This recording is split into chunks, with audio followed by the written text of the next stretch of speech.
You're listening to Color Me Dead with Ember and Angel. This podcast contains graphic content. Listener discretion is advised.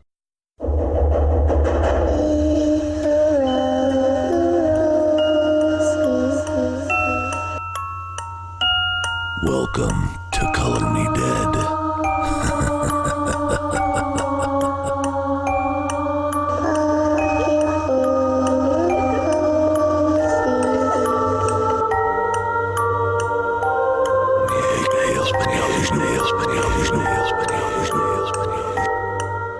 Hello. Hello. Oh, man. How are you? Fucking exhausted. Yeah, me too. Me too. It was a long weekend. It was a good weekend. We had a lot of fun. We went camping. I made friends with a mule that liked goldfish crackers almost as much as I do. Nice. You bonded.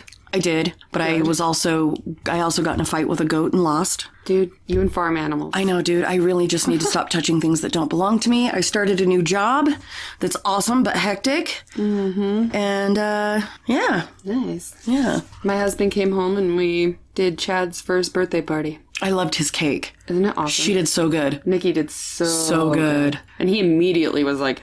I know, where he was trying to pick it up with both hands and take it off the high chair. It made me pretty happy. Yes. But other than that, it's been pretty uneventful. Yeah. Mm-hmm. Just hanging out with the hubs. It's good. Always good. It's always a good time. Well, at least you guys get to spend a little bit of time since he's always out of town. Since he's always working. Always working. I know. I fucked around and applied for a job and actually got one. I know, you bitch. I know. You're supposed to just hang out with me and do podcast shit all the time. I'm sorry. Don't be a responsible adult. That's overrated. It is overrated. I'm fucking tired. I don't even have to do work till 8 o'clock in the morning, and I'm like, Jesus, God, this is awful. I hate you a little bit right now. I'm up at like 6. Yeah, but no thanks. I know. No thank you. No thank you. Anyways. Yeah. Number 15. Number 15. That's crazy. So, as many of you know now, we actually got commissioned by Audible. Yeah, that was our other big thing this week. Yeah, that was a big thing that made me really super happy. And so you guys have an opportunity now to check out Audible free for 30 days. And you get a free book of your choice. You get a free download. If you continue your membership, which you are free to cancel at any time, it's $15 and you get 3 credits a month with that membership. You have 180,000 titles to choose from. There's tons of true crime and serial killer books like My Friend Dahmer. Which is great when researching. Oh, no, it's The Stranger Beside Me. Yeah. That's what it is. My Friend Dahmer's that damn TV show. I'm so excited. I know. For that. I was panting when I saw that. I was like, we have that one. Then we have the Ted Bundy one. I know. And then if freaking the H.H. Holmes one ever comes out. I know. And there's just so many books that you guys can go and check out.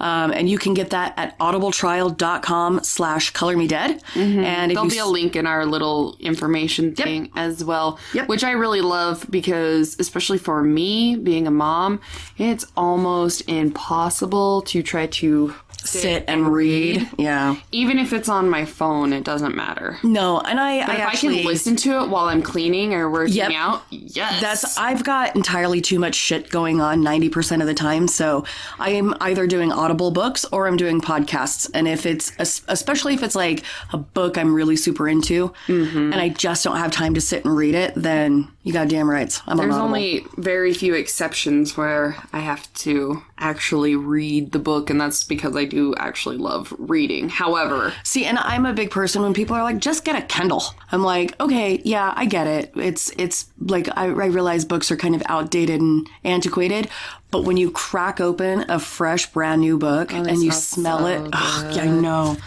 They're so good. But anyways, you can go and check that out, because I pretty much like 99% of the time have an earbud permanently placed. Ooh, I went and got in my ear hole. I went and got the Bluetooth earbuds with the retractable whatsies. Except for the only thing is I have them stuffed in my ears, and I've got my shit cranked up so loud that my kids keep like scaring the fuck out of me. They'll come through the back door and they'll say my name and I don't hear them, so they'll tap me and I have a goddamn come apart. Yeah, dude, that's I have one in so I can still hear the kids. But that way when I'm cleaning and slowly losing my mind every day, I can have little whispers of different podcasts in my ear and be like, or a book, and just be like, oh, dude. Everything's okay. The Dark Tower series. Because there's no way that I'm going to be able to read all of that before the movie comes out, and I'm trying so hard to get as much of it in as I possibly can. That was a great book to listen to because the guy that reads that, fucking excellent narrator. Perfect. Yeah, you should check that out. I will. And if anybody else has any other like suggestions of shit we should listen to. Ooh, or Dirty Jobs by Christopher Moore. That is a weird ass book, and I super duper loved it because it's a story about a guy who becomes death on accident. Oh, nice. And like struggles with his like becoming death and collecting people. It's pretty rad. Awesome. All right. Anyways, Back at the ranch. let's get into our case. This week we're doing Joel David Rifkin. And this guy, a little bit of me actually feels bad for this guy because he just had such a tormented youth that... I felt bad for him up until Well, it's almost like, what the fuck did they expect was this is why people shoot up schools. This is why people end up killing people.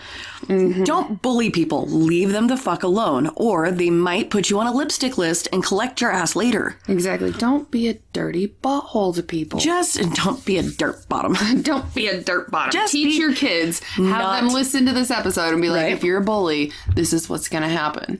You might be the one that pushes somebody over the edge and strangles one of your friends. Right. And because he became a serial killer in New York from 1989 to 1993, and he killed... 17? Yeah, 17 sex workers. He was sentenced for 9 of them, and he's serving like 203 years or some shit. ridiculous amount of time. You're not ever giving out. Right. But as always, before we get into all of that, All of that. we need to go to the beginning for our listeners. For our listeners. Our listeners. Excuse me. So, Joel was actually born in January on the 20th of 1959, and he would be the product of a baby out of wedlock by 2 college students. And I think he was like 3 weeks old when his mom was like, there you go. I think he was given up immediately for adoption, and then he was adopted. Oh, it like at took 3 weeks? Okay. But a little tiny fun fact is him and I our birthdays are only a day apart. 'Cause mine's the 21st of January. That's true, it is. So that's weird. Gross, don't grow a mustache. I'll try. Because if you do, then I'm going to have to put you down for the safety of everybody else. I'll try so hard not to. But if I do, it will be a glorious mustache. It'll be well waxed and taken care of. So he was actually adopted by Bernard and Jeannie Rifkin when he was 3 weeks old. And 3 years later, they would also adopt a baby girl. Yes, Jan. And he would have a sister. And this is where I'm like telling you, dude, I feel bad because this little fucker had the worst childhood. You know the kid that's just constantly picked on. Oh, yeah. That was him. Oh, yeah. 100%. And everybody knows this kid. Everybody probably took a jab at this kid. Nobody liked him. People would be like irritated with his very presence. And the unfortunate thing is I had people like that I went to school with that I was like, all you have to do is walk through the door, and I'm like, oh God, that cunt. Dude, I'm still that way to this day. I'm like, I don't like that person. And somebody would be like, why? I'd be like, I don't know, something with their fucking face. Yep, something they about just them. annoy the fuck out of me right You ever now. get around those people that like, it almost feels like you took a cat by the tail and rubbed all his fucking fur backwards? And I'm just sitting there like, and Spencer will be like, what the fuck is wrong with you? And I'm like, I don't likes it. I don't like it. Maybe they just were like, that's going to be a serial killer later. They didn't know, but their subconscious was like, fuck that thing. Don't. Because, well, he was so picked on, and this kid had poor posture, and he had shitty yeah, posture. he like rolled over shoulders, kind of a slow, shuffly gait, and so they referred to him as the turtle. Which now I'd be like, fuck yeah, I'm the turtle. Teenage Mutant Ninja Turtle, bitch. Dun, dun, dun, dun, dun, dun, dun. Fucking chop him in the throat real quick and just run away. Exactly. Now it would be cool, but this was, 60s. Not cool. Right. Not cool. Anyways, and he didn't have the best grades in school, which was actually a huge embarrassment for his dad. Right. Like, why can't you do anything right? Yeah. Why can't you just please me just once? God, why aren't you better? Yeah. Come on, Dad. Don't be that guy. Well, because he was actually quite intelligent, because when they tested his IQ, he had an IQ of over 128. Or like right around there. Yeah. But he tested poorly and he got shit grades. And it was because later they found out that he had like severe dyslexia, but then it wasn't known. So he just kind of fumbled his way basically through school, and it didn't help that he was getting picked on at every corner. So he's like, fuck this. No, I'm sure that actually had a large portion to do with why he also didn't do very well, because it's not like you're focused on succeeding when you're getting your ass handed to you all the time. But he did pick up his mom's love of photography, which is important. Right. Because for gardening. Right. And for like landscaping and being outdoors. So at least he had that. Yeah, because his mom was like, oh, this poor thing, nobody likes it, so I gotta do something. I'll hang out with it. Nobody else is going to. So she took that role, and he was the kid that was always picked last for any sort of sports. We'll take the girl. Yeah, we'll take the broken one over there that's in 2 casts. We're gonna take Tommy One Leg before we take fucking Joel Rifkin. Right. So, and no neighborhood playing either. They were like, fuck you, little kid. So I wonder if he really did just have that creepy way about him that all the kids were like, something's off. God damn it, here comes Joel. Stranger danger, but before when it was just the little creepy kid that everybody was like, oh, stay away from that one. I don't know, but he got fucked up all the time. Like he was constantly being verbally and physically assaulted. They would take his shit. They would pants him. I mean, pretty much everything. They would steal his lunch, his books, anything and everything to harass him, make fun of him. He was the butt of every joke. You know, somebody would do something and make a joke out of something innocent he did, and then the whole class would point and laugh. And fucking assholes. I hate kids. I know. But it's unfortunate because a lot of people would go on to say, like, he's just obnoxious. His very presence upset people. So I'm like, what the fuck? Did he smell like cat piss and Cheetos? Or what the hell's his problem? Maybe. And so I think with the persuasion of his dad, I think he's like, why don't you join a sports team? Which is hilarious because he chose track. Like, even though he was called Turtle. But why track? I don't know. Maybe was his dad in track? Was that something that he was trying to make his dad proud of him because it was something his father excelled at? Or I don't know, but when you have shitty posture and you walk like you're fucking 1,000, like maybe the track team is your number one choice. Knock-kneed and pigeon-toed and you're trying to run a fucking 100-meter dash. Something. But he would be constantly picked on there. So he dropped out. He wasn't in track team very long. But they would call him lard ass. Didn't they like steal his clothes and shit too? And then gave him a fucking swirly. That's just fucking mean. And you know what? I realize that there's a certain amount of bullying that every kid is going to have to go through. But he didn't even fight back. But if I ever see somebody putting somebody's face in a toilet, I'm going to put my finger in my asshole and wipe it in their eye. Oh, and be like, this is what happens. You're going to self-concho and smear. Do you want pink eye? Because that's you get fucking pink eye. Have you ever had it? You do know, bitch. You might want to call your mom. That's going to get infected. You're going to need ointment. God, that's just rotten. Yeah. Fuckers. Anyway. And what makes me feel extra bad is even after all of this, I'm the type of person, fuck you. I am that person. If somebody makes fun of me too much or is an asshole, I'm like, fuck you. I don't want anything to do with you. And I turn mean and I turn violent with my words. Now, what Joel did is he like bribed people. So he would have parties at his house. Oh, right. Like come over, hang out, watch TV. Have some drinks. Yeah. Different things like that. And later it would say, yeah, we went over there, but we just used him for his TV and his fucking booze that he would steal out of wherever, you know? And well, didn't he he joined Yearbook too? Yes. And he got his fucking camera stolen, which again, probably by some buttholes. Some fucking I'd be so frat boy wannabes. As a mother, I'd be walking into that school by this point and being like, listen here, I'm blowing the doors off of this bitch. God forbid. Because I've walked into the classroom. Oh, you wait till your kids start going to school and fucked up stuff happens. Because I walk in there like some big stick, walking tall fucking, why bitch? Why you picking on my kid? You wait until you're 18. Well, no teachers. Oh, yeah. Teachers are they're just bigger bullies with longer legs. It's true. It's Not to talk any shit, because I know some wonderful teachers. I do too. My mother-in-law's a first grade teacher, and she's an excellent teacher, and she's been a teacher forever.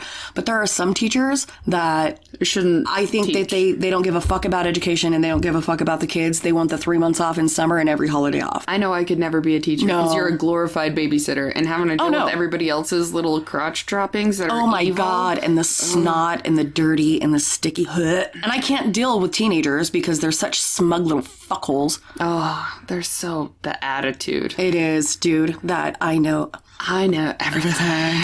Anyway. Bitch, life hasn't even begun to fuck you. you know wait. nothing. You know nothing. You've only licked the tip of life. Shut up. Anyway, after his camera was stolen, he still worked his ass off to do the yearbook. And I was in yearbook once. At the end of the year, they do a wrap party and everything like that. And he got fucked over. Yeah, they didn't allow him to go. He did all that work. Mm-hmm. And they screwed him over.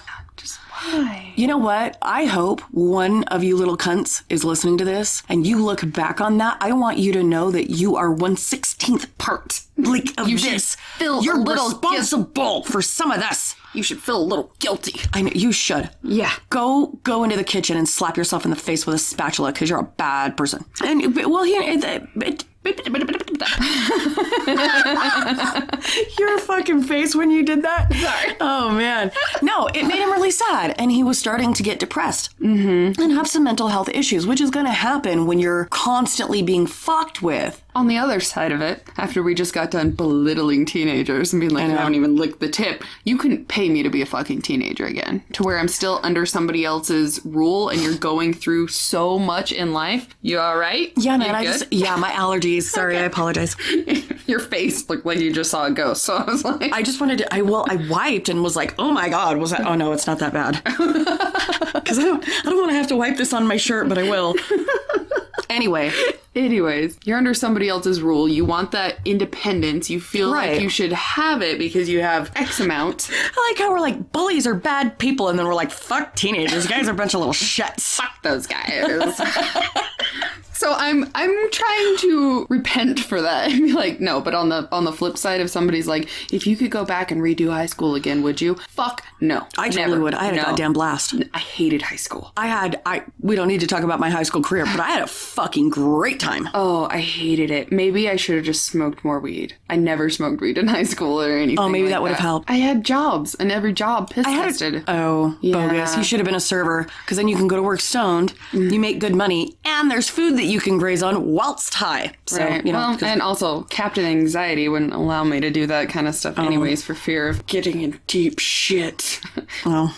But anyways, I fucking hated high school. I showed up long enough to take tests, and I fucking left. I hated everybody in high school. Not all of you that listen. You know what, though? If you had cool friends, because I'm still friends with the people I was friends with in high school. Too. You know what I mean? And so, like me, Clint, Nikki. Mm-hmm. You know, I didn't get to run around with Nikki quite as much because she was quite pristine. But I still ran around with Clint. Like, we went to homecoming together and we were high as fuck. Yeah. And that made the dance all that much better. Yeah, I can be friends with everybody, but just the whole idea of being in school and having to talk to them and hear all their shitty fucking stories, I was like, no, I'd rather go to work and make money. Well, and he didn't even get that opportunity because he just... No, he's kind of lazy, though, when it came to any of that. So because of being isolated from all of the teens and everything like that, that's when he started diving into weirdness, fantasies. Weird fantasies of wanting to strangle, like rape women, and strangle, rape them, or have them fight like gladiator style, like fight to the death. Wasn't it noted that it started when he was like 12? Yeah, 12 or 13. So it started like middle school / junior high time when he would start having these fantasies.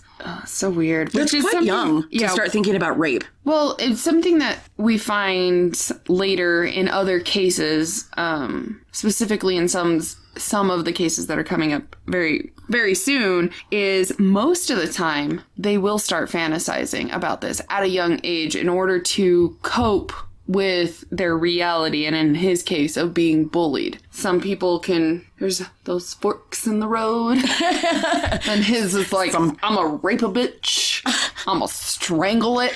I'm gonna make a fight to the death. You know what? And for all of those girls that probably treated him poorly, I guarantee those are the ones that he's like, little Susie Rottencrotch over there. I sure would like to rape and strangle that and make her pay. I'm gonna rape that. Probably. I would not want to be in the mind of Mr. Rifkin. No. No. Ever. Well, didn't he try to date? He had like one date specifically. Yeah, but before dating, in 1972, there was that film Frenzy that came out that was like loosely based on Jack the Ripper, and he fucking loved that movie. And that only fed his fantasy and kind of introduced the fantasy of sex workers.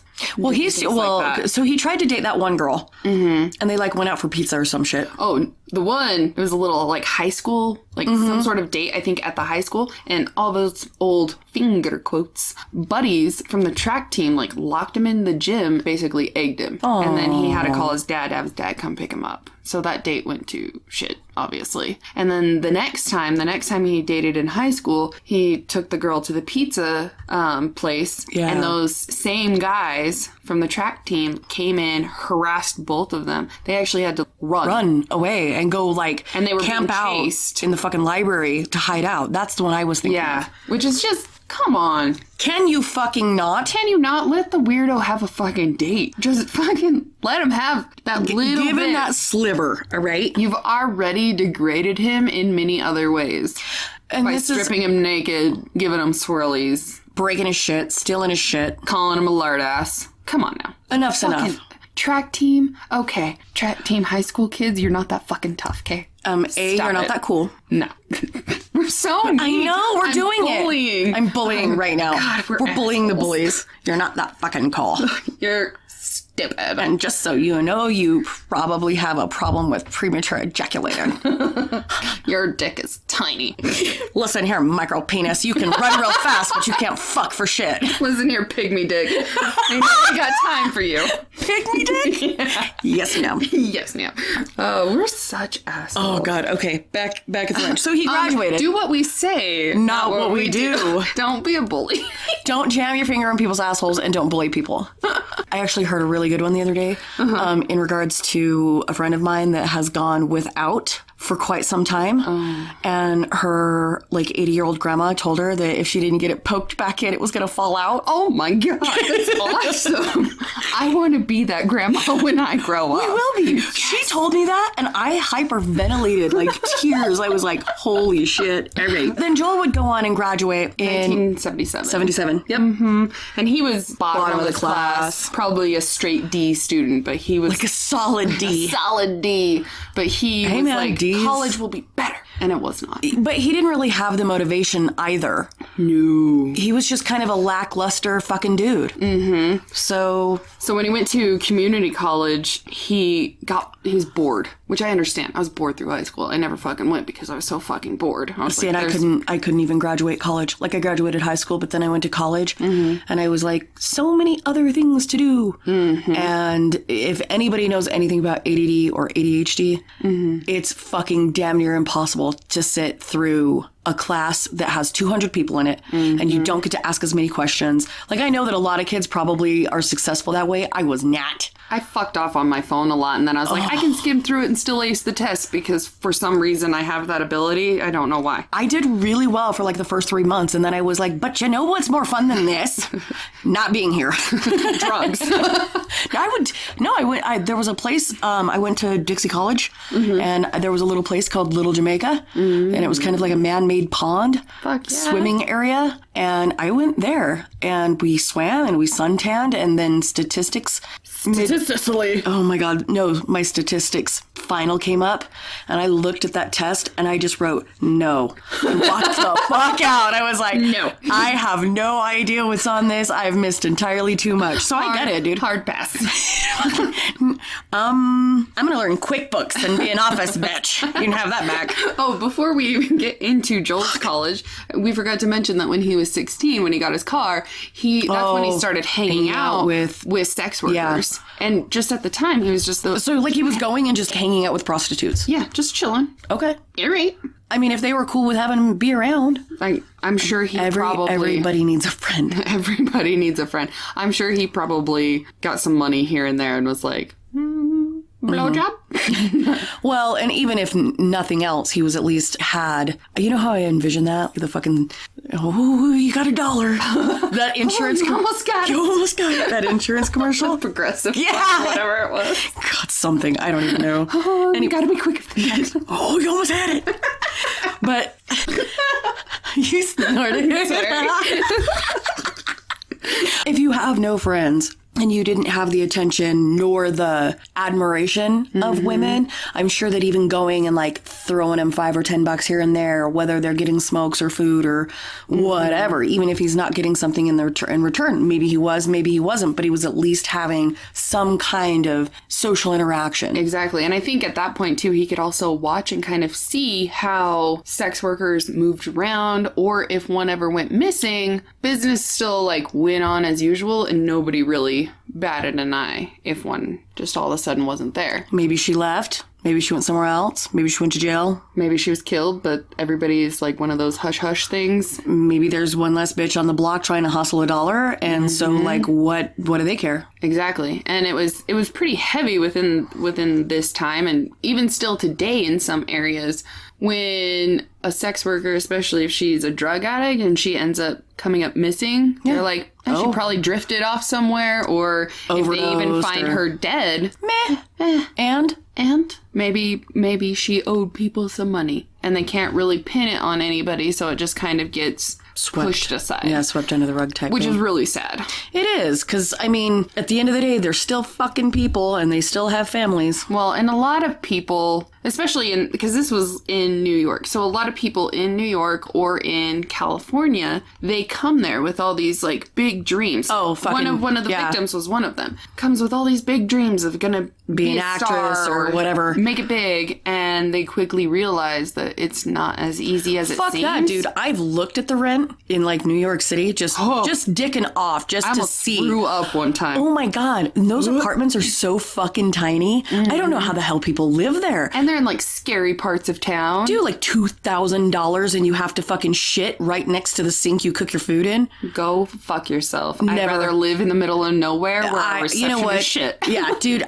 no thank you. I realize that big cities are fun and shit, but if I have put my butthole on display to pay my rent, I don't want to go. Exactly. And that's what happened with a lot of the women, is they quickly had to try to come up with money somehow. So they, most of the time, turn to sex working. And then within that, start doing drugs. And then pretty soon they're feeding their habit, and it just There's spirals. no getting out of it, right? Because, so he would actually start, like, constantly missing college classes. He was bored, wasn't really into it, was hanging out with these other, like, these women. And then I think he was still living in his mom and dad's house, but he pretty much dropped out by 84. Yeah. And was, like, done. Yeah, in his first year of college, he only completed one course. Oh, fuck. He was never there. He was never there. He was like, fuck this place. He did not give, there were no fucks to be had. Not no one. shits. We don't give any shits. And in 1980, he did have one girlfriend that we kind of know about. Couldn't find her name, but honestly, I was like, meh. Whatever. She would just say that he was nice, but he was depressed. So, which, obviously, you know, given his childhood and always, he never had like a positive friend for anybody except for his mom. Which is really unfortunate. Oh my God. When your mom is your only friend. Remember that's that sad. guy that's on fucking Tinder and shit, where his mom, it's his wing mom? Oh, yes. And he wears the Virginity Rocks shirt, and he's like, the secondhand embarrassment I had when dude, I watched that. cringed so fucking hard over that. This little, like, blue-haired fucking curly woman wing mom thing, and she's, well, hello, would you like to meet my son? And he's like, what, 38, 40 years old? And he makes, like, a majillion shirts. I know, like, you oh made my out God. with me for 5 minutes. Yeah. Ew, fucking no. I made out with Chip for 30 seconds, and all I got was this shirt. Dude, stop it. And the best part is, one of our listeners, one of our friends, found it on Twitter, or not Twitter, Tinder, and screen capped it for us. I was like, holy shit, it's real. It's real life. Yeah, because he seems like he would have a hole in his basement and be like, it puts the lotion on the skin. Dude, I could, sorry, back at the ranch. okay. I could not with that fucking guy. Squirrel hunting about. Anyways. All right. So after he dropped out of school in 84, he bounced from job to job. And he could never keep a job for very long because he wouldn't show up because most of the time he was hanging out with sex workers. Well, didn't he have really bad hygiene too? Yeah. Like, that was like a fucking ongoing issue. The laziness. He's Where like, he I'd just rather had- go hang out with the sex workers than I'm not going to bathe for a week. Where he had like pasty nuts and just went to work fucking Dick reeking. cheese, like enough that you could package and sell it, I'm sure. Stop it. Stop it. Stop it. Stop it. Stop it.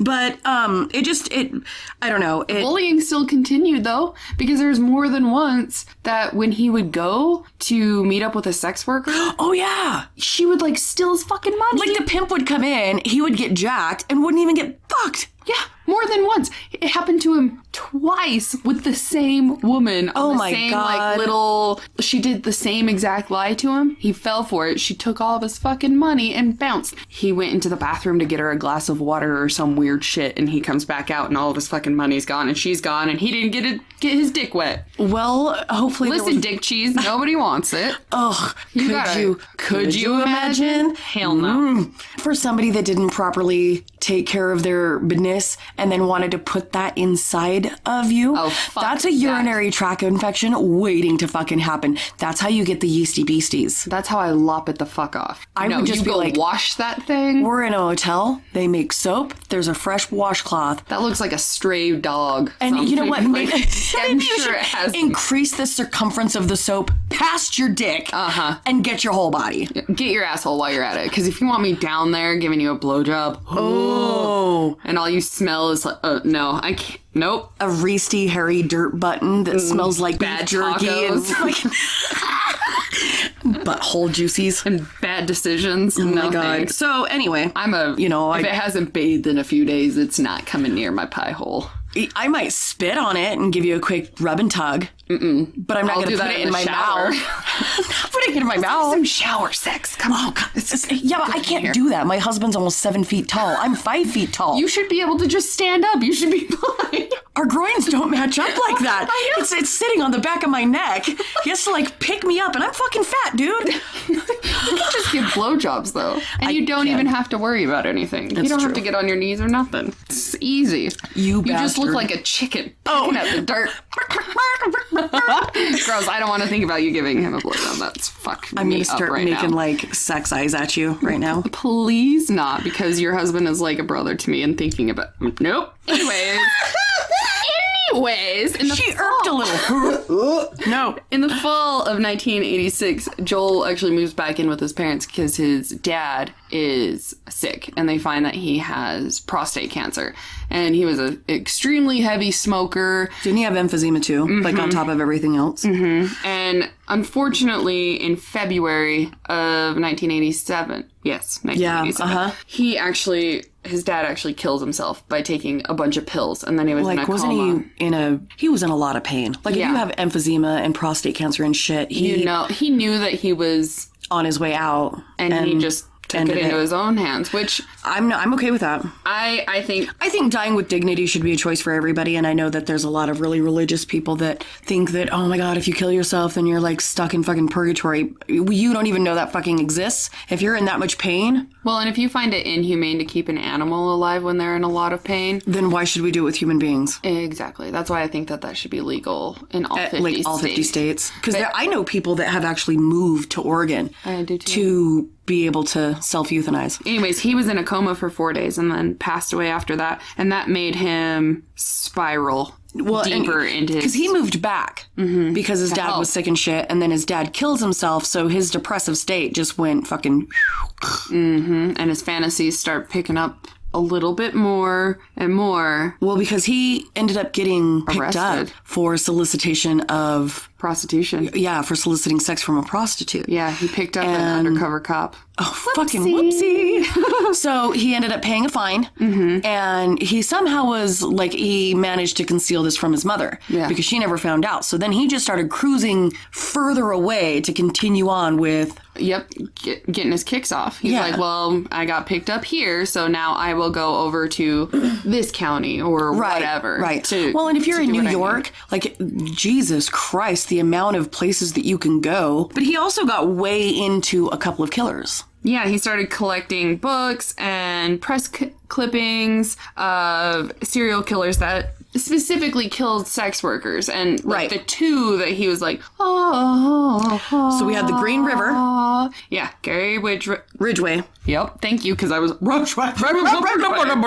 So Gary Ridgway, the Green River killer, and he was pretty prolific. He's like the most prolific because he was confirmed 49 kills, like he was tried. Fuck me. Yeah, and he would strangle sex workers, which is exactly what Joel ends up doing as well, except for after he dumps the bodies, Gary would come back and then have sex with the corpse.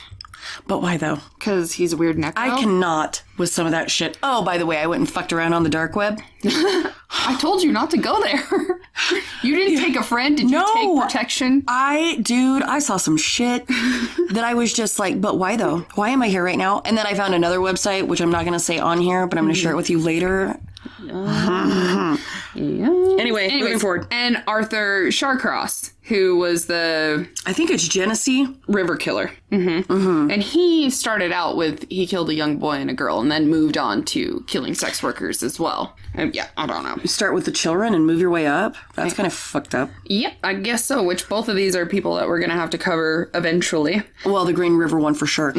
But in 88, Joel would go on to study horticulture and do like gardening and landscaping. And for the first time, he had like straight A's. He got an internship. Which I wonder if that happened because after his dad died, like if that was a thing of, I'm going to try to actually make my dad proud and get those grades that I was never able to do. He got somewhere briefly. It was like a little piece of like potential. Well, it was there because he got the internship in Oyster Bay, New York, and he would go on. Oh, God. When he was at that job and he fell in love with this blonde girl. Oh, God. And he was having the weird fantasies of like, but he never being together. Yeah, but he never asked her out or anything. He just had like this fucking fantasy that played over in his head. That they were together. And so he would get pissed off when she would walk by him and not act like they were together. And she had no idea. No. Fucking bananas. Okay, bitch. You can't get mad if you're not. Like, dude, it sounds like me. Like, you didn't let anybody in on this conversation. I wake up and smack the fuck out of Spencer, and he's like, what is that for? And I was like, if you ever cheat on me in my dreams again. Oh, God, you're one of those. Oh, my, I have. I woke up mad as hell. And he's like, why are you so mad? And I was like, listen, I know it wasn't real. I'm still fucking mad.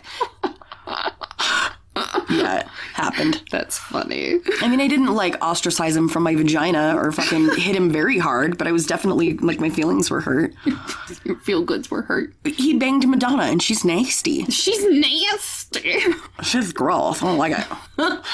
It was a bad, I know. I have the weirdest dream. Anyways, so he would fight his urges and his fantasies to actually strangle people as long as he could, but he would finally give in 1989, which actually says a lot because by this point he's been doing that for a while. He's like 30. Yeah. And he's been having fantasies since he was like 12? 13. That's a long time to like suppress it. Yeah. So, I mean, good on you for waiting that long. Can I give you a high five? I don't know how to feel about it. Well, because a lot start sooner. Right. They start giving in. Or at least like start exhibiting some of those weirdo fucking tendencies where they toss little kittens into incinerators or whatever. Picking the legs off grasshoppers and start doing weird torture shit to other things before they progress. Or maybe start choking a bitch a little too hard during sex. Something. So, let's get into our moitas. And to the moitas? Yes, to the thick of it. So March 1989, he decides to carry out a plan with his first victim with a woman named Susie. And he would actually wait for his mom to go out on a business trip because when the cat's away, the mice will play. He's like, all right, my mom's not around. But here's the fucking kicker. He decides to rape this bitch. Okay? And for anybody that gets upset for me calling people bitches, don't be a bitch. It's not how it sounds. It's how we talk. It's how we talk. So he rapes this woman and then attempts to beat her to death. But what he uses is a howitzer artillery shell. So, but then where the fuck did you have this thing and where did you get it? Some sort of thing that was given? I don't know. Did you go pick that out of the fucking bay? And he says that at this point, he just lost control and he basically beat her with it until he got tired. But that's not the best part.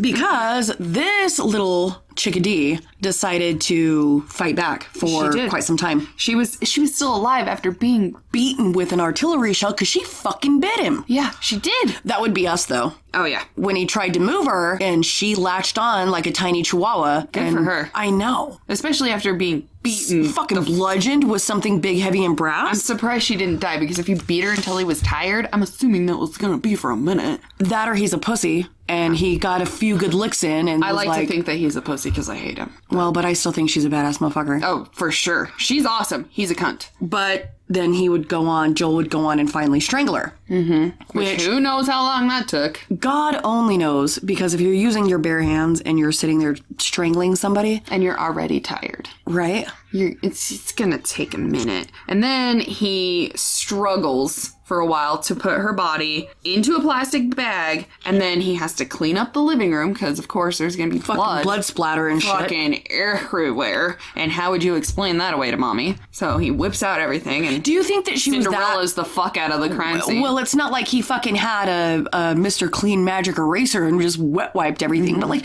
do you really think she was that fucking oblivious, or did she go into like mom mode where she was just like, I don't see it, it's not there. If I don't see it, it's not there. I don't know. Because I doubt judging if he can't even wash his own dick, I doubt he cleaned it up very well. You would think. But after he cleans up the mess, he's like, fuck, I'm so tired. I'm gonna go take a nap. And he'd like go to bed for several hours and just chill the fuck out. Yeah, nothing happened. You didn't just beat the fuck out of a sex worker and strangle her and put her in a bag? Put her in a plastic bag? None of that. I don't know how you can sleep. I don't know. Anyways, so the next day, he takes the body down to the basement and just lays her over the washer and dryer. Oh, kind of like a little operating table? Yeah, which again... But here's... Okay. You know the crack between the washer and dryer? Right? I want to know, is it like a river of fucking blood? Mucus and just fluids. And because it's not like he went in there with some heavy-duty tools. This sick prick used like an X-Acto knife. Honey, I use those for arts and crafts. You open boxes. You don't open bodies. So, and then he just started hacking away. Chopping away. Well, you're not chopping with an X-Acto knife. No. It's a slice. And at first what he did, well, gotta get rid of her identity. You might as well fucking go get a potato peeler, because that's about as effective. That's a nightmare of mine. When I was little, I was always told, like, be careful when you're peeling potatoes, because you can peel off your skin and so. Oh, I've hit my knuckles. And you're like, hey, we're gonna I am finally getting my fingertip and my thumbnail back from Drunk Angel. Yeah, you gotta quit slicing shit when you're drunk. Anyways, things are so much cooler when I'm drinking, though. Anyway, sorry. He removes fingertips. Yep, he's fingertips. So there wasn't any identity, right? But that's not all he did. No, he also. I'm violently. I do this thing. Okay. You look like a fucking horse with peanut butter stuck to its gums. I'm sorry. People need to see what I see.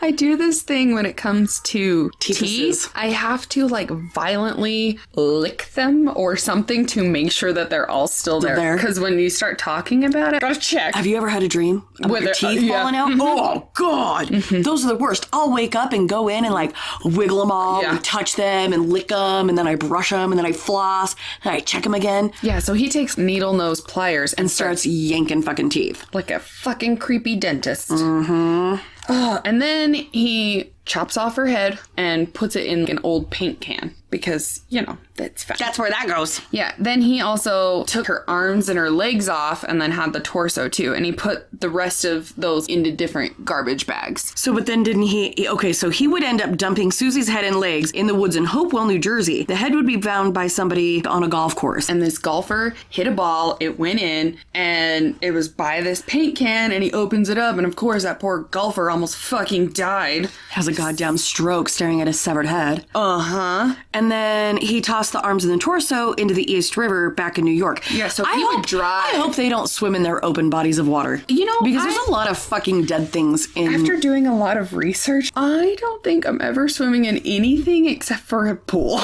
I have rivers, no. Oceans, no. None of it. Ponds, fuck that. So after they found these body parts, they tested it and they found, because they're trying to find the identity of this person. They said, we know that she's a female and she's HIV positive. So when Joel hears that on the news, oh, fuck. Did he ever test positive for HIV? I don't think so. Which is because he came in so many close encounters. Wait, she was never even identified. Yeah, she still to this day has never been fully identified. She's just known as Susie. Mary. Yeah, which sucks. He was caught in 93, so it's been a minute. Yeah. Anyways, after he killed Susie, he actually waits a year. And then he takes his next victim, which was Julie Blackbird, which made me laugh because she looks a little bit like Madonna. All right.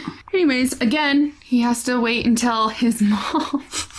Quit playing with your tits, Angel. We're trying to do a podcast. Don't look at me like... A material girl. Sorry. Okay. Mary. So, but he has to wait for mom to leave again. She goes out of town again for another business trip. So he picks up Julie and invites her to his place. And You mean his mom's place? His mom's place. God, that's so sad. You're 30 and you live with your mom. Stop it. Stop it. Fucking, you're the virgin dude that we just got done talking about. Oh my God. Tinder. I get it. Sometimes shit happens and you have to move home. Fuck, I was there. Oh, yeah. Multiple times. I get it. But motherfucker, get your shit together, wash your dick, get a real job, and move the fuck out. Quit spending all your money on sex workers. I was going to say something really mean, but Yeah, I saw it. You reeled it way back. Say, find yourself a girl with no confidence and just marry that one. She'll do anything that you want. Listen. Find yourself a white trash redneck. They roofie themselves and they get a heavy one because they don't know when they're going to get fucked again. Yeah. And they put in work. I know. Like it's our last day. I'm one of them. And we'll do anything. And I tricked one into marrying me. We'll do anything for a Klondike bar. It's fine. Are those Reese's peanut butter cups? That's what he should have done. He would have saved money and lives. I know. Find yourself a fat chick You should have confidence. You should have moved to Arkansas and just found yourself a pretty but hefty hoe. Yeah, make sure the face is pretty. Make sure that you could still be attracted to that. Does he even get to pick? Because he didn't even wash his dick. That's true. You should just be happy with anything that would want to crawl into bed with you. We gotta stop. We're being fucking bullies. We're doing it again. We're doing it again. What the fuck is wrong with us? It's just a long night. What the fuck, pack mentality? Like, we feed off each other's shit. You should never let us unsupervised in public fucking ever. And if you see us unsupervised in public, call one of our husbands. Call an adult, please. 911 and Brent Angel are loose again. We got some stray bitches. You could call Jitney and be like, Jitney, mayday, mayday, mayday. They're on the loose and they were foaming at the mouth. Nobody's asshole is safe tonight. It's like The Purge, but in a bad way. Holy shit. Okay. After a long night of sex, he would wake up and just decide to beat her to fucking death. Fuck out of her. Beat her to death. Beat her to death with a table leg. Yeah, like a heavy... Where the fuck? I don't know. They made pretty sturdy shit. Screw, though? Probably. That's my guess. Because that's how it is on my table. Like those big fuckers underneath, because they're just on... I'm so lazy. That would be way more dedication than what I have. Anyway. So he thumps her and beats the shit out of her and then strangles her. Mm-hmm. To make sure that she's fully dead. So here's the thing that, is fun for me. I shouldn't say it's fun. I was like, where are you going? Oh, Dennis. No, it's interesting. Fun fact. He actually thought about raping the corpse, but he didn't. Because apparently even... serial killers have their not going to cross that line. He thought, maybe I could be like Ted Bundy or like the Green River Killer. Maybe I can just violate this corpse. Maybe I can get some necro in. And he went to and he's like, oh. And it disgusted him and he turned away. And I thought that was interesting. You have no problem dismembering, raping, strangling, beating. Mm-hmm. But... cracking a cold one open is past your thing. Whoa! Sorry. Just the way you did. No, this is a terrible episode. Oh my God, people are gonna think we're so fucking wrong. Nobody's gonna listen after this one. Okay, so he actually goes through, dismembers the corpse same as before, removes the fingertips and the teeth so that there's no identification. Yeah, except for this time, he puts the different parts in buckets, fills it with concrete. Sleeping with fishes. And he tossed them in the East River and the Brooklyn Canal. So he would take some, put them in one area, drive somewhere else, and put them in a different area. Which was actually kind of clever. But It was. This body, this person was also not identified or even found, because I think the only reason they knew of this was because it was scribbled in his little journal. So 1991 is when he decides to put that whole business and the landscaping shit into whatever, and he starts a landscaping business, and he actually rented a spot at a local nursery so he could store all of his tools and shit. Right, but even though he was good at his job, he just fucking... He didn't care. He didn't care. Like, he didn't have the motivation or the desire to continue forward. Yeah, so he was always losing customers, and he was getting behind on his rent, because anytime he would get paid, instead of going to the next job or even finishing the job, he would go and spend it all on sex workers. That's all he did. Just bang, bang, bang. Now he's already killed people. Yeah, but he's using this spot to, he would start store them until he could find a spot for him to dispose. Because, well, didn't we read that he could say that the smell was due to, fertilizers? Yeah. Or chemicals that he used for the job. Rather than there's a dead sex worker in there. So in 1991, we know that he takes at least 3 more women. Barbara Jacobs, Mary Ellen DeLuca, and Yun Lee. Yun Lee. Yun Lee. So this time he doesn't dismember these ones that we know. Because Barbara Jacobs would be lured back to his house, beaten with the same table leg that he used on Julie, and then strangled, but he doesn't dismember her. Right. He wraps her in plastic, folds her up into a cardboard box, like a weird little Christmas present. I don't like it. Places her in the back of his mom's Toyota truck, drives her out to the Hudson River, and drops her near a cement plant, like in an industrial area. She was found later by firefighters, recent, within hours. She was they were found doing a training like exercise. a water exercise or something, and they actually found her. And he would say later, it didn't even faze me that they found the body. He was like, meh. So you found her, whatever. Yeah. Well, the unfortunate thing is, even though this chick had been thumped with a table leg and then strangled, the coroner would actually pull her out of the fucking box and be like, drug overdose. Drug overdose. She overdosed and shoved herself into this fucking cardboard box. Fucked up origami. But first, she smacked the shit out of herself with a table leg. And strangled herself. And then strangled herself before crawling into a box. And overdosed. So, but then, didn't she have heroin balloons or some bullshit in her tummy or something that crazy I read, like that? I think that they had said that they had found balloons in her stomach, and so he thought, well, one of these just burst, and that's what killed her. But maybe he thought the obvious signs of fucking trauma weren't to be investigated. Maybe they're like, well, maybe she was beaten because she was a drug mule, and then in the process of being beaten, one of those things popped and killed her. I don't. Yeah, right. Yeah. Well, yeah. And she actually wasn't identified until Joel confesses later in 1993. And this happened in 91. They had no idea who she was until he's like, nope, this is her name. Here's her fucking driver's license. Oh, yeah, because he had a goodie box. Like most serial killers. Most serial killers do. They have keep their this little little trophy fucking... box. The skin box. The skin box. I'm going to take your driver's license and your earrings. I'm going to put this in this box. Yep, his Fucking favorite creep. was licenses and jewelry. I mean, they found a lot of stuff, which we'll get into. Yeah, but exactly. Mary Ellen DeLuca would be known as one of the weird ones. Yeah, because she was way strung out. Way strung out. She pretty much every 10 minutes was like, I need more drugs. I need more drugs. And he blew through $200. So they went to the hotel and she would start complaining of needing to get another fix. So he barrels through $200, and even though he's pumping her full of whatever the fuck, she's still complaining the whole time. Even as she's fucking him, she's complaining the whole time. She's like, I need to hurry through this so you can give me more drugs. I need more drugs. I need more drugs. And he finally looks at her and he's like, do you want to die?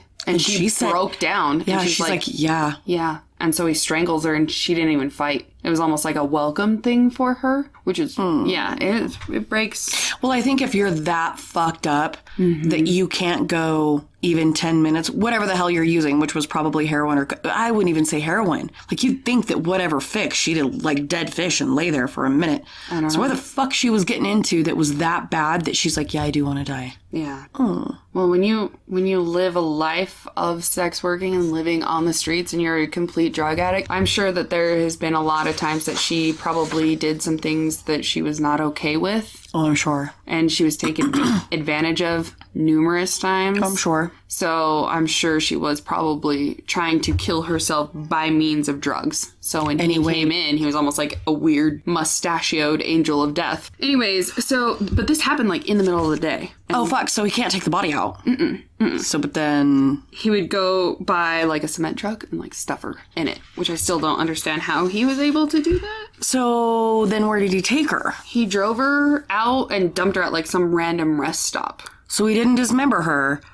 He just like took her body and Dumped her flipped it outside. out at the gas and gulp? Yeah, pretty much. Okay. Yeah. All right. Which was weird. So then Yun Lee would actually be a victim that he had previously been with before. And he would even experience some guilt because he thought he liked her or was like developing feelings. She was actually like the second sex worker he was with that night. He had already paid and been with one prostitute and he was paying to be with this one. And then he just decided to kill this one. Apparently his dick had needs that night. Fuck, I guess. So as he was strangling her, she would actually say something about this being a mistake, and he would come back and stuff her into the same truck that he used for DeLuca and dispose her in the East River. And she was found before DeLuca. Yeah, like 8 days before. She's dropped off outside of a Rest stop and not found.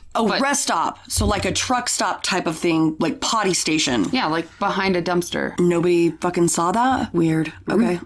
He would go on and take 12 more victims, and we're gonna go through some of them. So number 6 is when he started using Oh, the 55-gallon drums. steno bum fire drums. He's doing some acid bath killer stuff, minus the acid. Gotcha. Okay. So after killing this woman, he would ride around with her. Like, he killed her, he strangled her, and then just sets her up like a Weekend at Bernie's in the passenger seat and just tosses a tarp on her Oh my God. and just drives around like it's At least you get to use the big deal. HOV lane. God. Oh no.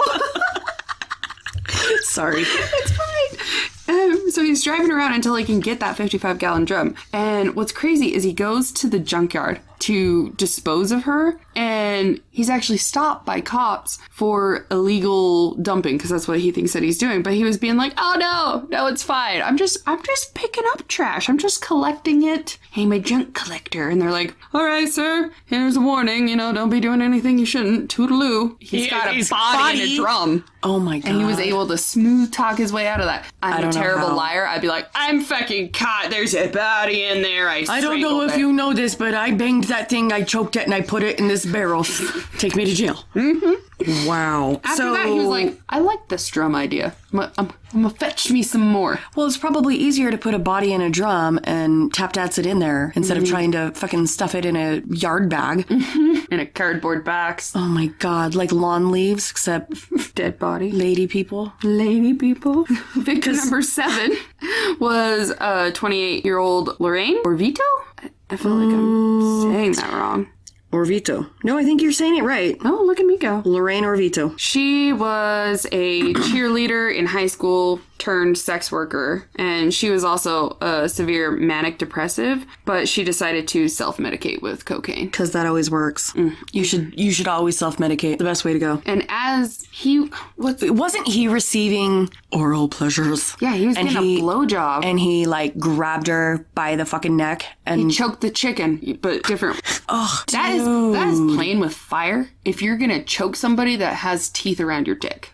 Wow. Because in the throes of death, she could have lopped that fucker off. Yeah, he should just gamble in Vegas. He shouldn't be Holy shit. strangling sex workers while getting a blowjob.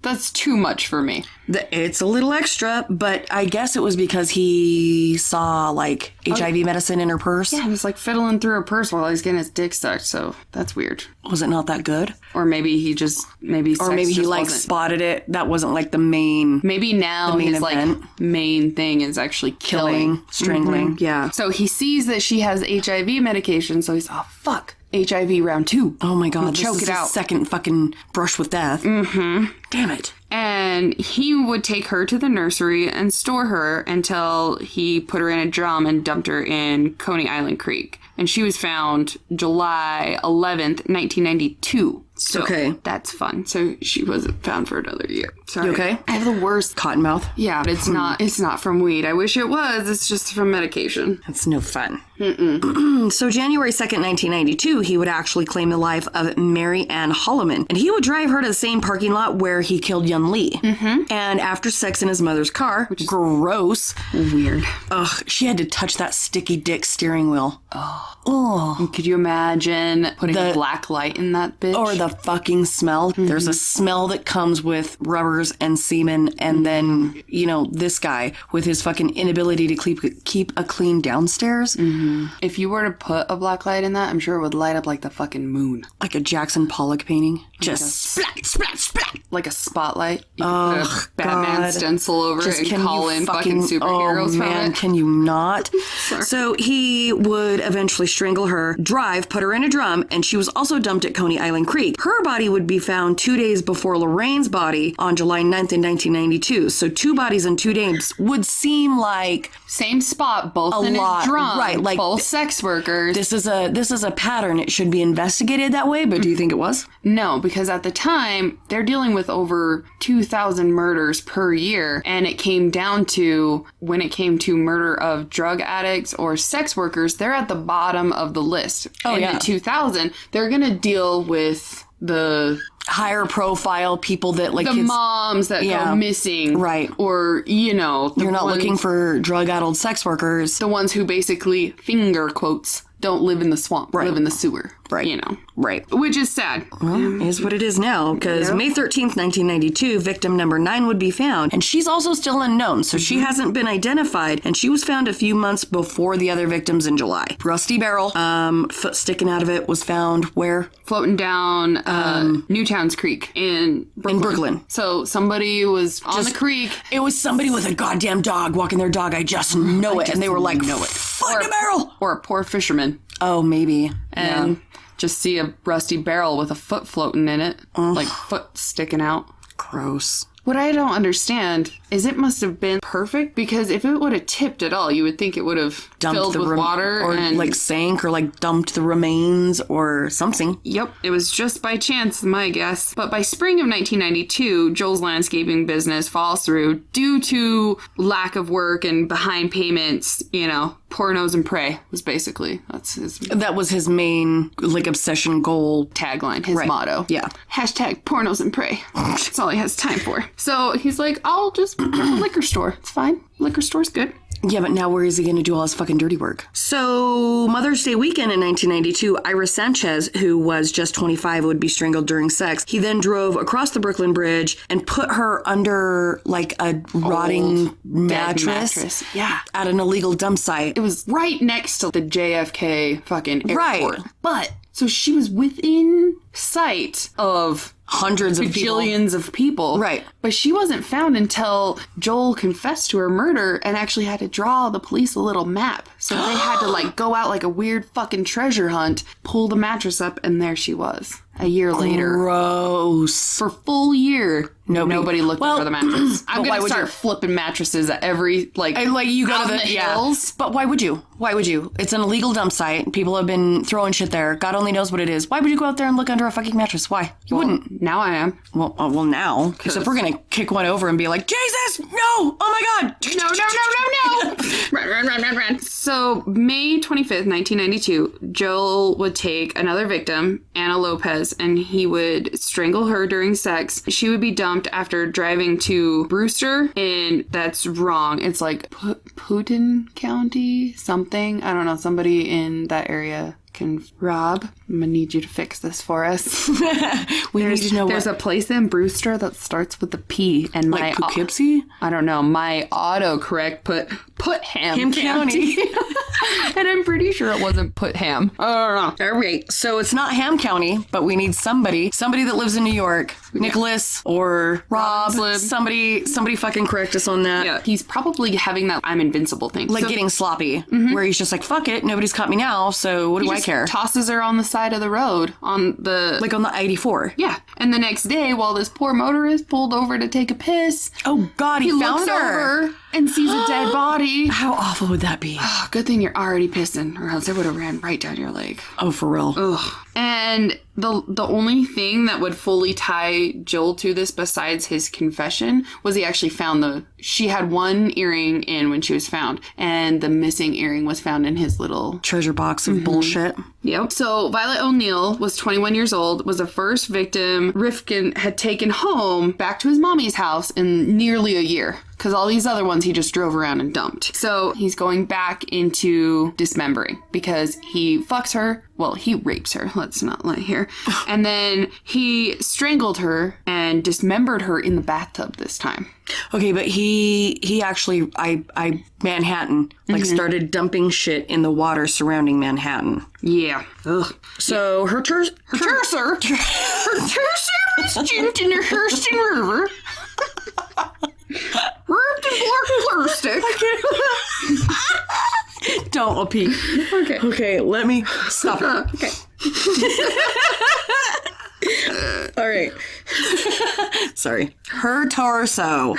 Surface. I can't fucking read Okay. Her torso surfaced in the Hudson River, and it was wrapped in black plastic, while her arms and legs were found in a discarded suitcase. Oh, that was a wonderful little bit. Her torso. Her torso. And as you can tell, most victims would end up with kind of the same MO. Usually they were strangled. Not all of them were dismembered. And many would put up a fight because, as we know, strangulation, not the easiest thing. So a lot of the victims had a time to fight. Her torso surfaced in the Hudson River. I'm sorry. I'm tired, and that was incredibly funny to me. Okay. All right, sorry. October 2nd, 1992, Southern Belle, Mary Catherine Williams, would be his next target. And what's sad is she had been like the homecoming queen in high school. In college, she was a college cheerleader. She married a pro football player. They ended up getting a divorce. It means nothing in the grand. Like the most likely to succeed can be the most great falls. Yep. After her divorce, she decides, I'm going to move to New York. I'm going to try to make it big out there, like a fresh start. New York, best place to go in her eyes. Dreams are made in New York and California. Yep, but she quickly fell into needing to sell her body in order to survive. And Joel took her up on that, and he picked her up. He tried to choke her out. She actually fought back, and she kicked so hard it broke the gear shift. How do you explain that to your mother? Yeah. How? Mommy, I broke the gear shift while I was strangling. I was drag racing in the Bowery. Yep. What the fuck were you doing? So when he realized that necessarily choking wasn't work, he's like, fine, I'll smother you. And he smothered her, and he dumped her in Yorktown, and she was found December 21st, 1992, so a couple months later. So November 16th, 1992 would be the last time he would kill for about 15 weeks.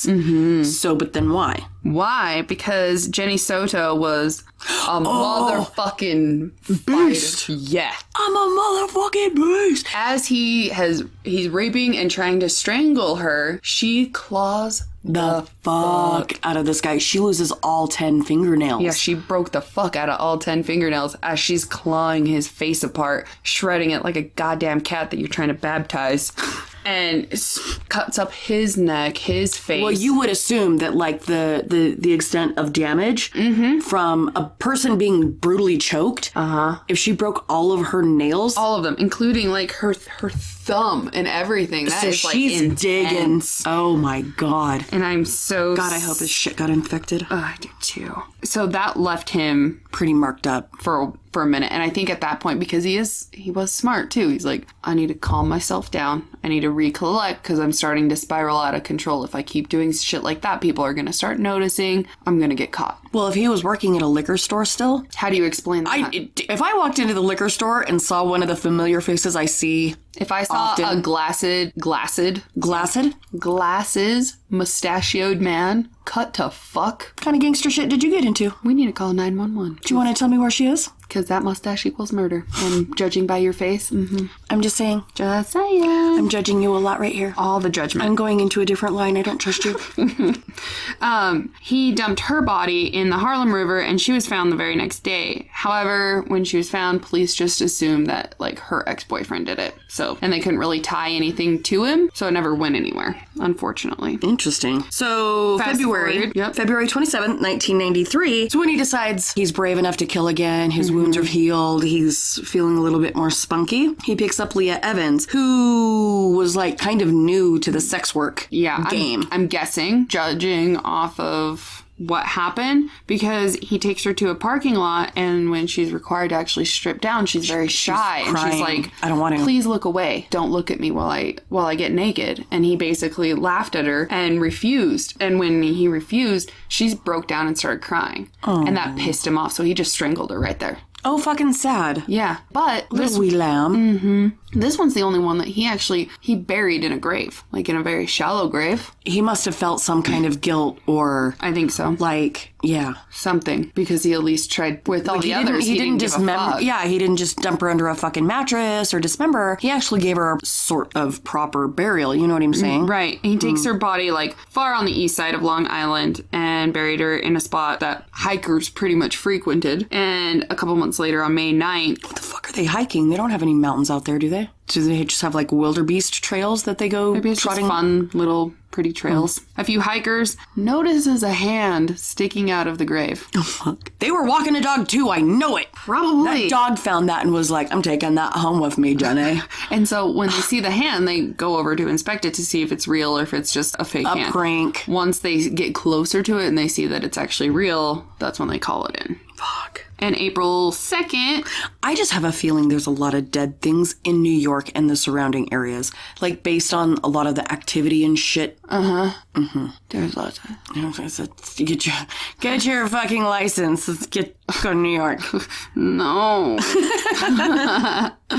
April 2nd, 1993. Lauren Marquez was picked up by Joel after tons This one is fucked up, and I'm sorry, I don't mean to interrupt you, but on more than one occasion, I've been watching a movie with my husband and somebody in Roadhouse where Patrick Swayze grabs a little dude and he, like, snaps his neck, and I look at Spencer and he's like, doesn't fucking happen like that. Because in order to snap somebody's neck, the amount of, like, pressure per square inch has to be very great. But he snapped this bitch's neck. And broke her ribs. And then later he's like, I don't remember breaking her ribs, but I remember he snapped her neck with his bare hands. He didn't use anything. So what the fuck kind of Mongo strength, anger, I don't know. So I'm not saying it can't happen or that it can't be done, but it's not cha-cha, and they just have a broken fucking neck. Strangling. It's like strangulation. But apparently... It fucking can be done because he did it. Apparently he did. And he dumps her in Suffolk County. But then... Pine Barrens.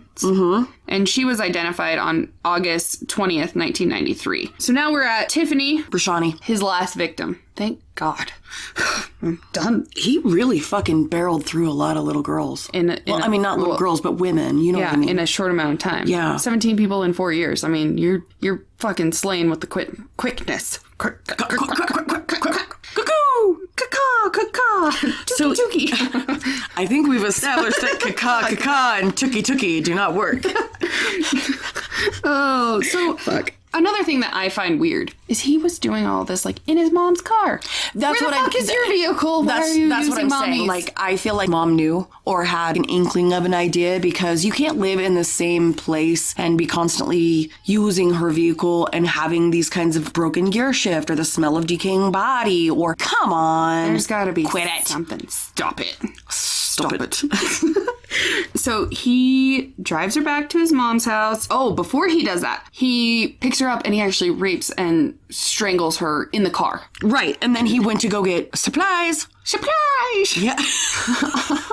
On the way home, he stopped at various different spots in one area. With a body? Just chilling in the back seat. In the fucking vehicle. Yeah, in the back seat with, like, he's a blanket. Ballsy as shit. Fucking the tainted dick cheese balls on this man. Fucking just solid brass. or solid cheddar. I don't know. But Extra sharp. Extra. But for real, like, you're just cruising around with a fucking body in your And car. you're gonna jaunt on into a store with a dead body. Just bomb on into True Value and get some ropey rope. Some rope and some tarp. And act So like was she in the there's back seat or was she in the trunk? 'Cause if She's in the back seat. Oh my fucking God.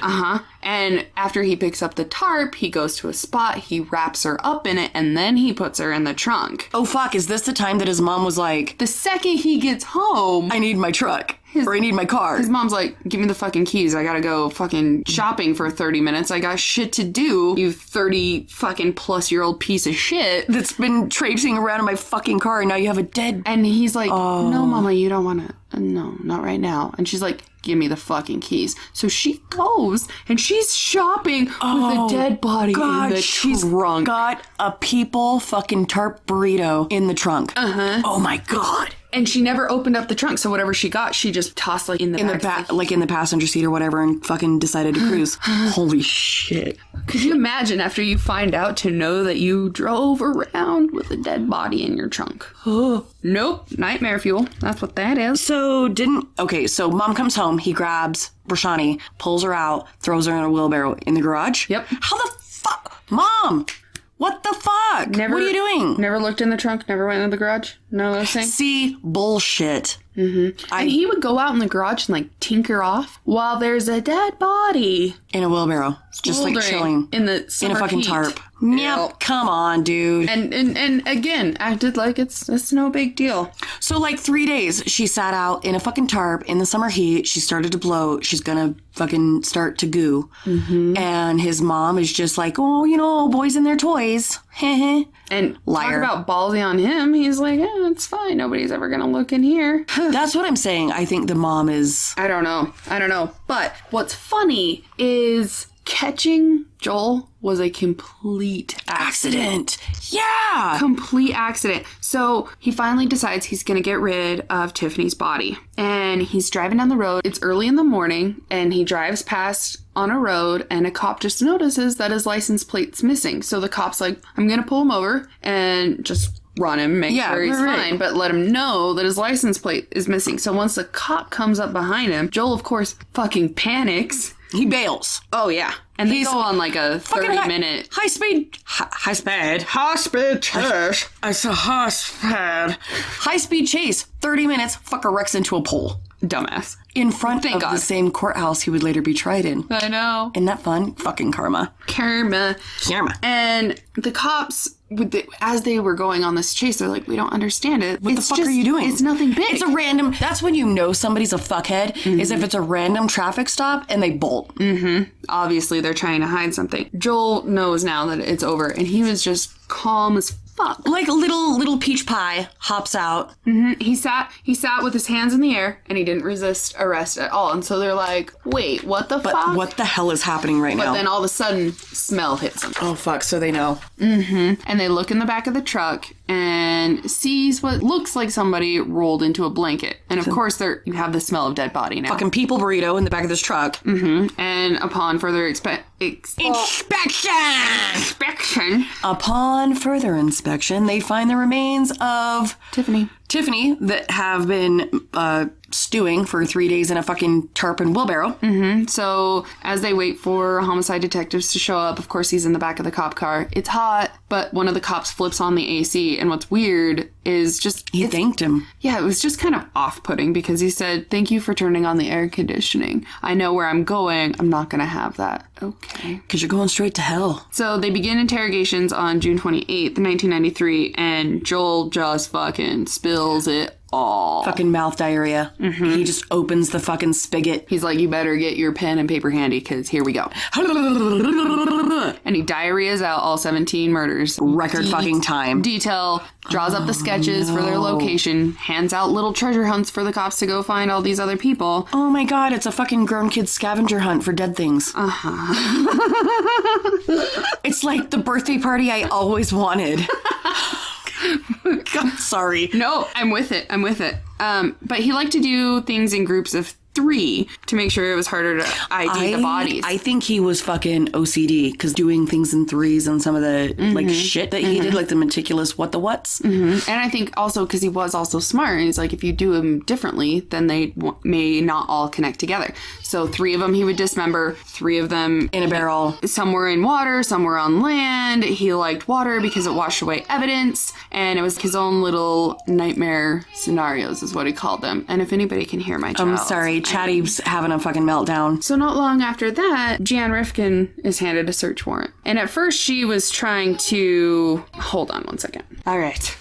Anyways, so they give mom the search warrant because quickly they're realizing he's killed a lot of people. It took 6 hours and the searchers carried off well over 200 items, and 100 of them would be linked directly to murders. So things like jewelry, photographs that he had taken. Of several unidentified women. He would also have like various items of feminine clothing, makeup cases, curling irons, like Wallets, pocketbooks, a bag of ID cards. oh my god, that's like his weird thing is he had the driver's licenses. They specifically in there was Mary DeLuca that we talked about. Oh, and her Jenny, earring. Yep, and Jenny Soto. He had also had their IDs. And in his room, his like light reading was Green River Killer and news clipping of Arthur Shawcross. And so Shawcross. Come here. They found Homo way you make it. I get it. You like to see homos naked. No, boy. Homo way you make it. Damn. in the garage, they find the wheelbarrow where Tiffany's body was for 3 days. They also find 3 ounces of human blood, a pair of women's panties, a stockpile of rope and tarp, and a chainsaw that was stained with blood. And it had like bits of flesh. Like little human bits, like bacon bits, but not okay. But people bits. It was not. And some of the weird things that he would say about the killings is when they asked if he would have killed again if he wasn't caught, he would say certain things are very hard to stop, which is true. Like with serial. And he would go on to say that he targeted victims because they were easy given their lifestyle and they move around too much because they're almost invisible, like we talked about earlier. And when they would try to bring in, like, what about the lives you destroyed? Not only theirs, but their families, because some of these women were mothers and different things like that. But he would go back and be like, but they were just... He's like, disgusting. directly quote, he says, you just lie to yourself. You deny that there's a family. You deny that there's parents and possibly kids. You think people as things. Drug-addicted, disease-carrying vermin is the lie you tell yourself. Ew. Ew, fuck you. Stupid mustache. He would never explain why he decided to kill these women, and he would only offer up the very simple statement of, I don't know, why do people try to quit smoking their entire lives? Yeah, I don't like it. I like how he is comparing murder to smoking. Yeah, because like at least I'm only murdering myself. Right? Fucking monster. So Besides, I'm too fucking tough to die. The only thing that can survive my bloodstream is alcoholism. So on May 4th, 1994, he would be sentenced to 25 to life in prison plus reckless endangerment for the police chase. Right. And he would end up being transferred to another jail, and they would end up putting on 2 more life sentences to where, what did we say, 203 years eventually? By 1996, he was facing 7 consecutive life sentences with 10 outstanding because he admitted to 17. Right. In prison, he would actually have conflicts with other members. Inmates. Yeah. Well, another killer, specifically. Yeah, Colin Ferguson? Yeah. And he was the Long Island Railroad shooting. And, like, he just went in and started lighting up the place and he killed, like, 6 people. And the brawl began because it was almost a dick measuring contest. Well, I think, so Ferguson was on the phone and he was trying to get... Rifkin was being too loud. Like, loud and annoying. Shut the fuck up, basically. It was, shut up, I'm on the phone, and... Then the fight was escalating, and Ferguson told Rifkin, I wiped out 6 devils, and you only killed 9 women. But like, Rifkin would come back and be like, well, I had more victims. And then Ferguson got mad, punched him in the mouth. And then this was in 1994, but when this happened. But by 1996, it was decided that Rifkin was just causing too much of an issue, and so he was actually put in solitary confinement. For like 4 fucking years, though. Yeah, and in like 1998, he actually made a a ton of art and it was sold, and half of it went to victims' families because that's what happens when... it's the least he could fucking do. And in 1999, he kind of came up with this plan that he wanted to open up a shelter for sex workers, like, as a way to make up for his atrocities. So was it some kind of like... I don't know if it was authentic or just, I want to try to look like I'm a good guy. But he was saying in this facility type of thing, there should be drug treatment, medical care, job training. I don't know. Maybe he was trying to... the repentance. I don't know. I don't know if that ever happened or not. But when he was put in 4 years of solitary confinement, he was then transferred to Clinton Correctional Facility. And he tried to sue, arguing that solitary imprisonment was unconstitutional. However, in 2000, the state court determined that prison officials had not violated his rights by housing him in isolation. And I agree. Fuck you. You have no rights. You have no rights. I don't give a shit. You have none. Because wasn't it $50,000 for every day he spent in solitary confinement and tried to sue $77 million? Some ridiculous amount of money. Had he won the money, most of it would have been given to the families of the victims per state law, which would have been good for them. Right. But it would have been bullshit for him. And now he's in prison with more than 200 other inmates who are not allowed in general pop. I want to know who the fuck they are. They're probably all of your like child kid molesters. Mm-hmm. Yeah, all rapists. the people that just need to be put on that island that we've talked about. I swear to God, that would be so much fun. Mm-hmm. But he's good news. In 2197, at the ripe old age of 238, he's up for parole. Well, hey! But then there's that. And that brings us to the end of episode 15 of Joel David Rifkin. Rifkin. So yeah, that was that case. That was interesting. Oh, it's carving up people with X-Acto. You know what though? But it's so bizarre because he held off for so long. Mm-hmm. So what was it? Like, what trigger finally, I don't know, shot him into fucking serial killer orbit? I don't know. Mm-hmm. See, and I can't live in New York. Too many people die there and everybody delivers, and I'll just be a fat piece of shit in a fourth floor walk up that never does anything.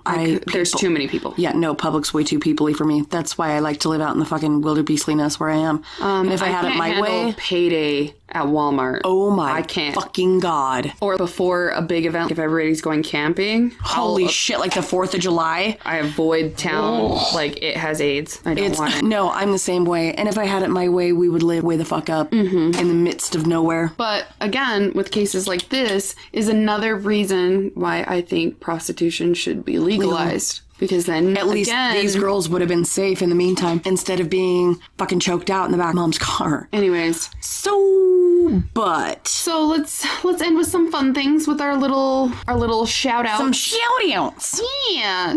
Yeah. So we have... But you wrote yours down and I wrote mine down. Perfect. And I think that we have some dupliques. Oh, sweet. Duplicate. There's so many shout outs of like other great podcasts that we love to listen to or friends that we've made that it is so hard to keep on track. Functioning Drunks, which AJ and Dennis, they are super, super great guys. And we've had a blast making friends. With Dennis, especially, with the What's Dumber game. I can't wait for my turn. I can't wait for your turn too. I don't want him to ask me the same questions. No, though. they're going to be different. Oh, thank God. Yeah, different. I'm way excited for that. And high five for your badass beard, Dennis, because... Yeah, and good job for coming up with that game, because I think that game is awesome. I loved that. So their game, What's Dumber, is where they take, and one question that was specifically asked is, what's dumber, Nickelback fans or Creed fans? And then somebody has to, like, make that choice. My favorite was, what's dumber, professional wrestling or real wrestling? And when you were like, I'm going to go with real wrestling, it's like, yes! Because at least there's the entertainment value. And you know what, dude? I used to be before it was WWE, it was WWF. And there was Jake the Snake Roberts and the Bushwhackers and Bret the Hitman Hart. And when Hulk went to Hollywood Hulk and he was a bad guy, dude, I can get into that shit. I'm that kind of a idiot. No, it's good. And what's sad is I recently watched a video with Quinn where it showed the one wrestler, and I can't remember his name, I should call Quinn in here, that actually, he died of a heart attack in the arena. Oh, like, God. Legit, and I cannot remember his name. Hold, please. Okay, so explain. We have Quinn back. Hi, kids. So Eddie Guerrero died in the ring, and if I remember right, it was like right before WrestleMania or one of the matches during WrestleMania. And JBL, if I remember right, was the one, like, everybody stopped and was looking at him because Guerrero was supposed to win the match. Mm-hmm. However, he put out his move and stopped and, was getting the crowd psyched up, stuff like that. And it happened. And his heart, like, all but literally tore in half. And he just totally went blank. You could see, like, all of a sudden, lights went. He was still awake, but they were going dim. He was there, but he was on his way well out. And his opponents, whatever you want to call them, they're standing there looking at him. They're like, okay, this is what we're looking at. This is what we're supposed to do next. This is what's going on. Why isn't he doing it? And I want to say it was JBL. I could be wrong. JBL. Oh, God. Bradshaw Latham, Jim or Jerry Bradshaw Latham, one of the other wrestlers, realized that something was majorly wrong. Jumped in, did the finishing move, got the 3-tap, and as soon as the 3rd tap was on the ground, was screaming for the paramedics. And then you see all the paramedics come on, and they pull him off, and he died in the middle of the arena. That's what I'm saying. Is like before it was the WWE, it was WWF. Right, and you know why that changed? Yes, because the World Wildlife Foundation already had that name trademarked, and so they had to change it to the World Wrestling Entertainment instead of Federation. Mm-hmm. But I was big into wrestling when Jake the Snake Roberts, Undertaker killed a snake, had a fucking meltdown. Oh, yeah. I refer to Spencer as Captain Lou Albano, and sometimes I'll braid his beard and put like little beads in it and shit. Hell yeah. And he's like, what the hell are you doing? I was like, Captain Lou Albano. And he was like, are you fucking with me right now? And I'm like, no, I'm very serious. I'm very, very Or serious. When like Hulk went Hollywood Hulk, and he was a bad guy for a while, or like with Bret NWO. Bret the Hitman Hart. I had some Hart glasses for a little while. Yeah!